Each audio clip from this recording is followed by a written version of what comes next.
Fouta Tampi moom nag moo daal di génn di def ay révélation waaye tamit di wax ne dafay def citation directe MC Niass ak ki nga xam ne moom mooy Adji Sarr ngir ñu wax ko ana xaalis bi nga xam ne moom nee nañ jot na ko ana xaalis boobu ak kan moo ko jot ak fan la ko jotee itamit mu nekk ay leeral yoo xam ne bëgg na koo am ci MC Niass ak ki nga xam ne moom mooy Adji Sarr bu ñu jógee foofu dañuy daal di dem ci ki nga xam ne moom mooy Mimi Touré moom nag moom moo nekkoon njiital CSE durant 1 an 2 mois moom nag daal di ko jamono ji nag ki nga xam ne moom mooy Idriss Seck moo daal di yor li nga xam ne moom mooy CSE bi mooy Idriss mais ki nga xam mooy Mimi Touré dañ ko ne ko ginnaaw ba mu annoncé wee ne day nekk candidate présidentielle en 2024 moom nag 2 jours après ci la ko IGE inspection générale d'État daal di ñu génnee li nga xam ne mooy li ni mel pour wax ko ne ko IGE da koo daal di épingler 2 millions loolu nag mu nekk ginnaaw ba mu waxee ne 2 milliards autant pour moi 2 milliards la ko IGE daal di épingler loolu nag nekk ginnaaw ba mu waxee ne dafay nekk candidat wala dafa bëgg a nekk candidat moom nag Mimi Touré daal di génn di wax ne président Macky Sall képp koo xam ne bëgg nga nekk ci kanamam nga nekk koo xam ne benn maanaam da nga nekk ci kanam pour jàmmaarloo ak moom dafay wut lenn loo xam da koy teg sa ndodd mu nekk na nga gisee kàddu yooyu parce que c'est pas la première fois aussi tamit ñu koy gis ci li ni mel. On a parlé hier avec Abdou Fall. On peut dire que gis nañ ne que jamono jii nii effectivement soo nekkee ci pouvoir bi. Voilà nga dem ci opposition bi dina am loo xam ne dinañ ko teg sa kaw. La question qu'il faut se poser mooy est-ce que ça doit être vraiment une arme de guerre contre les opposants. À part Mimi Touré, il y a eu le cas Khalifa Sall. Gis nañ tamit Idrissa Seck, il avait encore une fois été ci genre de situation léegi yii nii. Aujourd'hui IGE am na ay rapports yoo xam ne génne nañ ko léegi nag elle a demandé à une confrontation avec Aminata Tall et Idrissa Seck. Aujourd'hui, je pense que le plus important mooy quoi qu'on puisse dire, elle était dans le pouvoir. Peut-être qu'elle s'attendait à un poste boo xam ne bi ñu demee ba ci biir gisuñu ko. Donc aujourd'hui ñëw na ci biir opposition bi elle a dit qu'elle va être candidate en 2024. Voilà. Léegi nag Ndeya il faut préciser que conseil constitutionnel bi dina am yoo xam ne dinañ xam ñan ñooy bokk ak ñan ñoo dul bokk, mais elle a bien précisé que elle veut être candidate en 2024. Aujourd'hui on a vu que rapport yi nga xam ne IGE génn na nee nañu que 2 milliards vraiment am na sax benn somme boo xam ne c'était par rapport à son image ci yenn vraiment événement yi nga xam ne mi ngi ko doon def. Le plus important daal c'est que il faut qu'ils arrêtent aussi le fait que tu sois dans le pouvoir jóge fa demaat dans l'opposition, ils essaient de te mettre des bâtons dans le roue. Encore une fois on a vu le cas de Khalifa Sall. Tey jii que c'est Mimi Touré. Je pense que ça doit pas être une arme vraiment pour les opposants. mi ngi noonu nag mu nekk loo xam ne voilà gis nañ Mimi Touré daal di génn.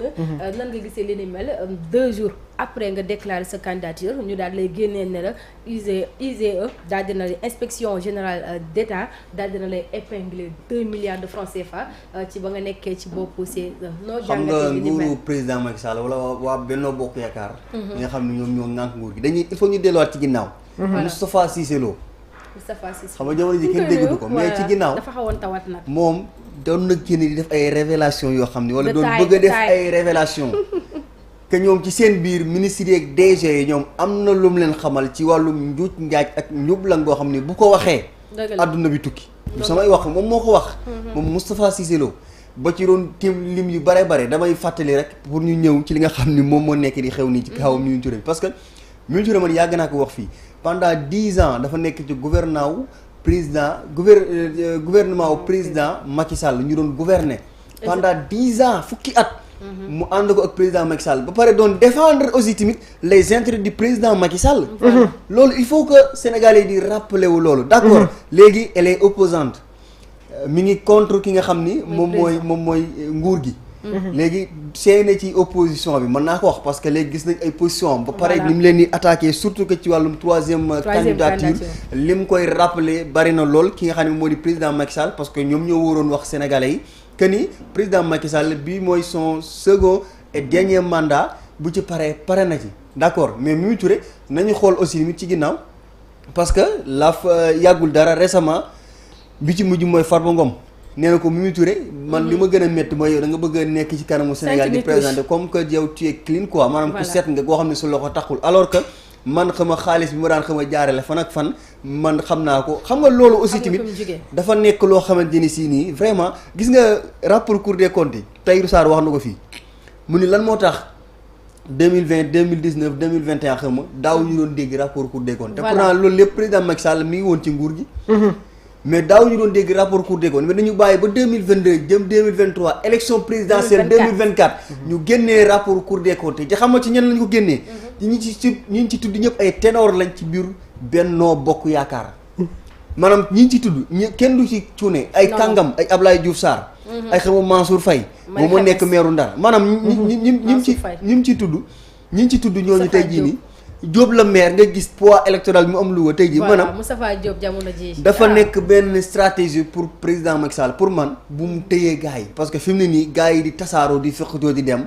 arrangé wu ko te gis nañ li ñu taamu gis ci nguur mooy nguur bu dee bay bëgg a daanu ñenn ñu ci bari dañuy génn feq jàll gis nga lii ni benn ceen la goo xam dinañ koo takkal ci seen tànk buñ jéemee bajantu bu nee keseng rek ñu xam ni am na mbir bu xew ñu toogaat amul kenn koo xam ni gis nga jamono ji mi wax ak yow amul kenn koo xam ni ci ñoom fi mu ne nii rapport Cour des comptes épingle ne la loo ci gis mooy ñi ngi wër ci plateau yi ñoom ñëpp tasaaroo na ci plateau yi comme soq bu tuuru di défendre li nga xam ni moom moo di candidature wala bilan wu kii di président Macky Sall gis nga ak Ismaïla Madior Fall wax yu ruslu yi nga xam ni wax na ko fi vraiment en tant que ministre de la justice koo xam ni nit ñi dañu la jàppi woon na benn exemple benn référence boo xam ni tey jii mais ngay dem di défendre xam nga dañ ci ñëw xamoon nit candidat voilà kon ñu bañ ko anticiper mais en tout cas mais audition publique bi nga xam ne Mimi Touré bëgg na ko mais aussi tamit mi ngi dànkaafu gouvernement bi di leen wax ne leen na ngeen jël seen ay matuwaay xam nga Mimi Touré tamit moom man nag moo tax lii nii te mais aussi tamit moom Mimi war nañoo leeral aussi bu dee 2 milliards yi aussi dëgg la ndax jamono ji opposante la ça c'est vrai mais aussi nañu leeral itamit xam nga Mimi Touré jàpp naa ni moom warul nekk cuune boo xamante parce que Mimi Touré moom tey jii bu non pas la ay yàgg ci lang moom bu pare woon fii nii tey jii nii mais day dem liggéey biti réew dañ ko soxla foofu noonu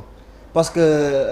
nekk ci nguur moom Mimi Touré yaakaar naa ni ak expérience bi mu am lépp ak li mu def ci nguur tey jii nii war na ko mën a maanaam war na mën a tax mu xam bu baax a baax fi nga xam ni jàpp naa ni moom lay teg tànk parce que moom leer na ko naa ñi ni le fait que moom mu génn nangoo contrer kii le parti au pouvoir xëy na da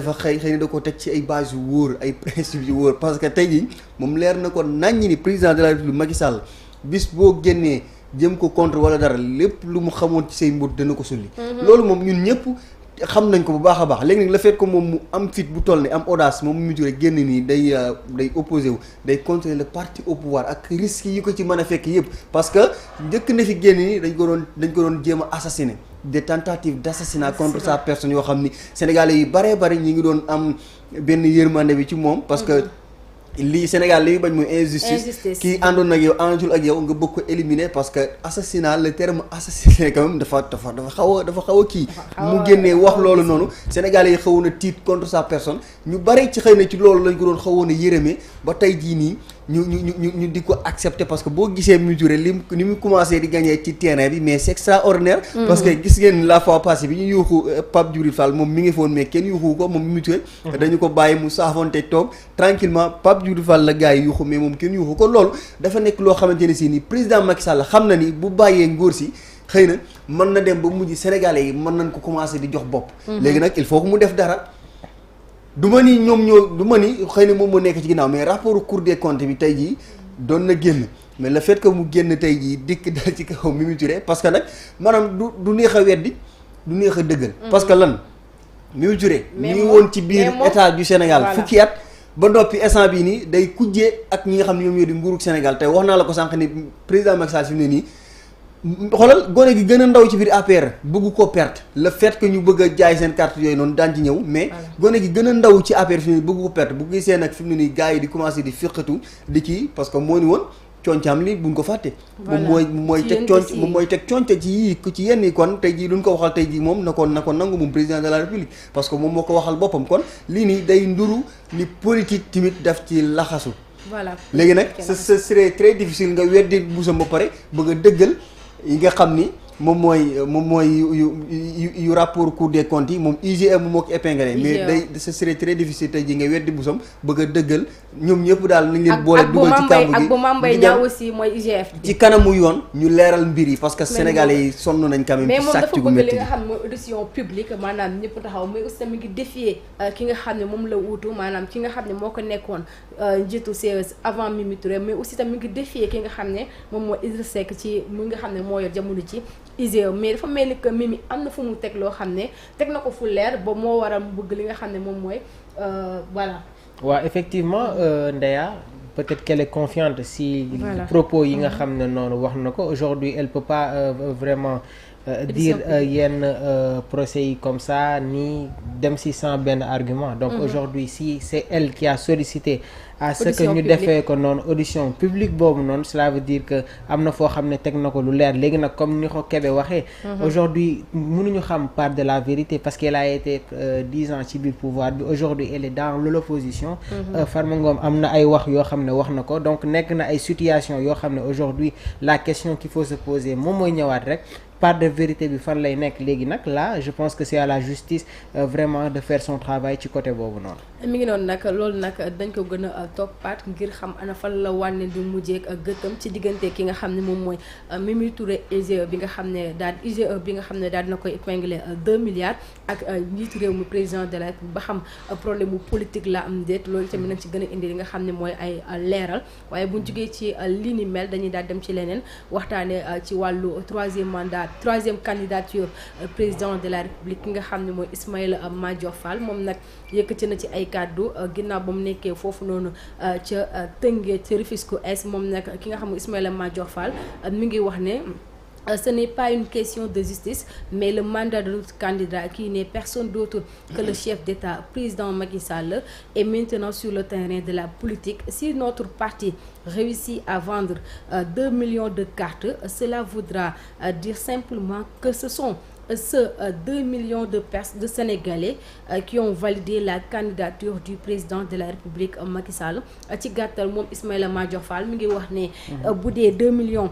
cartes yi nga xam ne ñoom fas nañ koo yéene jaay carte yooyu 2 millions bis bu jaree kon moo lay wane 2 millions de Sénégalais ñoo d'accord ci li nga xam mooy troisième candidature président Macky Sall. Ismaïla Madior Fall ministre de la justice mu nekk dafa mel ni que ñoom ci bilan lañ ko teg dañoo wedd constitution bi li nga xam ne wax na ko teg lépp ci wàllu bilan. gis nga jàngatee li ni mel. guute gi nga xam ni muy firndeel guute gi nga xam ni ñoom ñi ngi waaj pour dugal ko ci Sénégal ñoom leer yàlla xam na ni leer gis nga Ismaïla Madior wax fi mu ne nii. li muy wax nii du ci coobareem la man gëm naa ne du ci coobareem la koy waxee. maam ñoom ñëpp fi mu ne nii gis nga nguur moo doy waar. non nguur dafa doy waar boo xamante ni si gis nga yàlla parce que Ismaïla Madior Fall dafa nekkoon nit ku ñu nawoon ku ñu respecté ku ñu nawoon ci xam-xamam éthique am mais tey jii nii c'est pas possible Ismaïla Madior Fall tey jii buy wax yow dootoo ko xàmmee ak Ismaïla Madior Fall ba nga xamoon moo tax nit dafa lëndëm te Serigne Touba xam nga am na mag mu baax bu doon wax ni nit de bu jaayee ngoram dafa fekk ni amu ko woon waaye ngor kenn du ko am di ko jaay. kon tey jii man dama gëm ni Ismaïla Madior Fall amutoon ngor sax bay jaay ngoram tey jii maanaam nit moo lëndëm moom moo jafe xam mais tey jii Ismaïla Madior Fall bi nga xam ni vraiment ak li mu doon incarné personnalité bi mu doon incarné moom Ismaïla Madior Fall tey jii moom mu fekkee. moom ci boobu mu fekkee mbirum troisième candidature li mu jural Sénégal. dama ne la ba maanaam xusiku doomu aadama rek am ci dafa ëpp waxuma la ak bakkan di ci rot ba ay bakkan di ci rot loolu dafa ëpp. moom Alpha Condé ki daganaloon troisième candidature am jamono ji. mi ngi du ma ci wax. voilà loolu maanaam loolu misaal la. waaw misaal la moom mais gis nga conseil constitutionnel. parce que conseil maanaam la constitution mais ay nit ñoo xam ne ñoom ñu nekk conseil constitutionnel tey jii ñoom ñoo fay nekk di jëmmal la nga xam ni moom la conseil constitutionnel bi woddu tey jii nii. parce que suñu ay loi ak suñu ay textes yi nga xam ni tey moom moo ñu réglementé parce que gis nga doomu aadama dafa am solo loo xamante ni si nii. moom kese moom moo ko am. mooy di xool di tëgg ay textes alxuraan dafa njëkk a ñëw indi ay loi muy sariya. ñoom ñu dikk tëgg ay textes yoo xam ni ci lañu nit ñi di sukkandiku pour di mën a àtte seen bopp di mën a dund gu ñoom tey jii bu ñu demee ba loolu ñu bëgg ko salfaañe loolu musiba lay jur ci réew te loolu baaxul day indi anarchie. ci am réew maanaam. ay jaayante doole yoo xamante ni ku mën sa moroom duma te gis nga yàlla xam na ni Ismaïla Madior Fall encore une fois moom mooy ministre de la justice tey jii nii le fait que mu taxaw naan xam bu ñu jaayee 2 millions de cartes nañ jaay 17 millions de cartes xoolal nañ jaay 17 millions de cartes dañoo war a respecter li nga xamante ni si ni quand même moom la constitution bi te 17 millions de cartes sax mënuñu ko jaay mais dañu war a respecter li nga xam ni moom la constitution sénégalaise wax que ni amul kenn waxul 2 mandats de 5 ans ou bien de 7 ans 2 mandats la wax. 2 mandats kay ça veut dire que même boo defoon mandat wu benn at wala ñaari at sax mandat boobu ci la bokk kon nañu may ni te ba pare moom à chaque fois mu wax ko moom moo ñu doon sàmmil moom dañu ko doon saa comme élève buy soogee dal jàng nul ne peut exercer plus de 2 mandats consécutifs répété ko mu ñetti yoon ba ñu jàpp ko tey jii mu ëlbatikuwaat fii nii bëgg a jël débat juridique mu dàq ko nele di ñu wax ay waxi jaayum carte ça veut dire que ñoom yàlla gis nga. kilifa diine yi nga xamante ni si nii ak ñenn ñi nga xam ni bu réew mi tàkkee ñu jóg naan dañuy jéem a def ay médiation affaire bi gis nga xoddi ko ci bala ngaa lakkale instant bi fii la ñu leen soxlawee ñu jóg parce que gis nga artu moom moo gën atte yàlla xam na ko te gis nga képp ku toog ci mbir bi naan sama yoon nekku ci yàlla xam na ni bis a ngi ñëw da nga xam ne sa yoon nekk na ci te dana la leer nañu la sa yoon nekk parce que tey jii nii Sénégal amul kenn koo xam ni xëy na ñi am ay moyens def ko daw génn réew mais tey jii ñun mënuñu génn réew mi te bu réew mi amee jàmm ñu nekk jàmm su amul jàmm du ñu mën a nekk jàmm moo tax kilifa diine yi ak ñi ngi les hommes de médiation yi nga xam ne ñoom heure bu gisee coow naraam ñu jóg ni dañuy dox tànki jàmm parce que gisoon nañ ko ci événement mars yi instant bi la ñu soxla ñoom ñu jóg wax ak ñi nga xam ba pare nag bu ñu waxee ak ñoom li ñu leen wax nañu ko wax askan bi ñu dégg ko parce que am na ci ñoo xam ne am na ci kilifa ñu ngi wax ak nit yi ci nekk ci nguur gi mais après li ñuy waxante ak am ñoom duñ ko jëfee maanaam dañuy wor il faut que ñu koy wax askan bi xam ko parce que nag am na fu muy toll askan bi ñoom mën a jóg fajal seen bopp te gis nga yàlla xam na ni à chaque fois ma koy wax xam nga lu ñu préparé ak lu ñu waajal mais askan bu déterminé amul kenn koo xamante ni si nii mën nga ko téye d'autant plus que on a une armée républicaine boo xam ne man leer na man naññi ni bu affaire yi dangotee ñoom ils seront aux côtés du peuple te loolu c'est extrêmement important que ñoom ñi nga xam ni yaakaar nañu dañoo yore armée wala justice ak ainsi de suite ak leneen ak leen tey jii ba tax ñuy bëgg di def lu leen neex yaakaar ni dala ju leen ci fekk ne leen leer ni d'accord président de la république mais c'est une institution tey police gendarmerie militaires yi yëpp tey ñoom dañ ko war di garder. mais na jaar ci yoon. voilà dafa fii maanaam jaar ci yoon amul exception fii ñëpp a war a jaar ci yoon ngay président de la république ngay xalifa général keneen la ci yam da nga war a jaar ci yoon nit ñi nga jiite jaar ñoom itam jaar ci yoon bu ko defee loolu moom moo leen mën a permettre képp ku jaar di yoon quand même mais nga mën ko teg ci yoon mais yow mënoo di wàcc yoon ba pare bëgg di ji di jaar di duñ wàcc yoon loolu c'est impossible. mais aussi nan nga gisee Bamba Fall tamit moom mi ngi àdduna ci 3e candidature bi nga xam président de la République war na bëgg na koo def wala ñoom itamit ñoom ñi nga xam ne ñoo nekk APR bëgg nañ président daal di koy def moom Bamba Fall mi ngi dëggal 3e candidature. Juste une parenthèse concernant li nga xam ne Ismaïla Madior wax na ko deux sorties qui font polémique d'abord concernant le rapport de la Cour des comptes il a parlé de médiation pénale concernant les personnes qui doivent être vraiment entendues par cette justice là tey moom la waxee woon ça fait vraiment polémique waxaat nañ ci concernant rapport Cour des comptes boobu noonu Ndeya concernant aussi vraiment li nga xam ne moom mooy mbiru 3e mandat bi moi je me réfère à ce que la constitution dit nul ne peut exercer plus de 2 mandats consécutifs waxaat na ko fi ça doit pas être le débat et comme nu ko Kébé waxee rapidement rek il faut faire attention à un peuple très silencieux concernant le cas Bamba Fall vraiment gis nañ ne que la politique est quelque chose de très sale notamment surtout nag jamono jii au Sénégal on a toujours été un pays de démocratie Bamba Fall ci opposition bi moom la bokkoon aujourd'hui mi ngi ci pouvoir durant les élections yi nga xam ne passé na vraiment on a vu ce qui s'est passé waa Médina yi gis nañu seen réaction donc je pense que daal nekk na loo xam ne amoon na benn conférence de presse boo xam ne tamit toog na am na ay kàddu yoo xam ne waxoon na ko fa sénégalais yi dégg nañ ko je vais pas trop m'appesantir sur son cas mais 3e mandat bi dañ koy tere ci Sénégal fii nii. mi ngi noonu 3e mandat dañ koy tere ci Sénégal te loolu du ñun ñoo ko wax mais constitution bi moo daal di wax li ni mel bu ñu jógee ci li ni mel très rapidement dañuy daal dem ci li nga xam ne moom mooy marche bi nga xam ne manifestation bi nga xam ne tey waaye Yewwi Askan Wi façon nañ ko yéene amal mais préfet daal di leen koy bañal ndax ñu ngi wax ne le préfet évoque l'indisponibilité de la place de la nation en raison des travaux de BRT et de la fête de l'indépendance prévue le 4 avril kon daal buñ dégloo ki nga xam ne moom mooy